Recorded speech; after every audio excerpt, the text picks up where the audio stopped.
MK Faizy അവർകളെ arrest ചെയ്തതിൽ നിന്ന് നമ്മൾ ഒരു കാര്യമാണ് നമ്മൾ മനസ്സിലാക്കേണ്ടത്. ഒരു കാര്യം പ്രത്യേകം നമ്മൾ മനസ്സിലാക്കണം.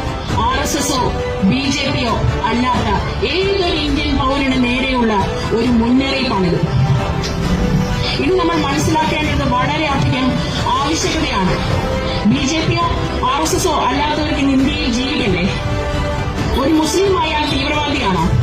ഒരു ക്രിസ്ത്യൻ ആയാൽ, ഒരു ക്രിസ്ത്യൻ മിഷണറി ആയാൽ തീവ്രവാദിയാണോ? അല്ല. ഇത് നമ്മൾ ചിന്തിക്കേണ്ടിയിരിക്കുന്ന ഒരു കാര്യമാണ്. TML ആക്ട് പ്രകാരം അറസ്റ്റ് ചെയ്ത നിങ്ങളുടെ നേതാവ് MK ഫൈസിക്കെതിരായിട്ട് ചുമത്തിയത് കള്ളപ്പണം വെളുപ്പിക്കാൻ നോക്കുന്നു, അല്ലെങ്കിൽ കള്ളപ്പണം വെളുപ്പിക്കുന്നു. എന്നാൽ ഇതിനെതിരെ പല റെയ്ഡുകൾ നടത്തിയിട്ടും ഒരു തെളിവ് പോലും നിരത്താൻ പറ്റിയില്ലെന്നാണ് ഞാൻ വിശ്വസിക്കുന്നത്. അത് ഇതുവരെ ഒരു തെളിവ് കണ്ടെത്താൻ നമ്മുടെ ഭരണകൂടത്തിന് കഴിഞ്ഞിട്ടില്ല. അപ്പോൾ ഇത് നീതികേടും ഭരണഘടനാ വിരുദ്ധമായിട്ടുള്ള ഒരു കാര്യം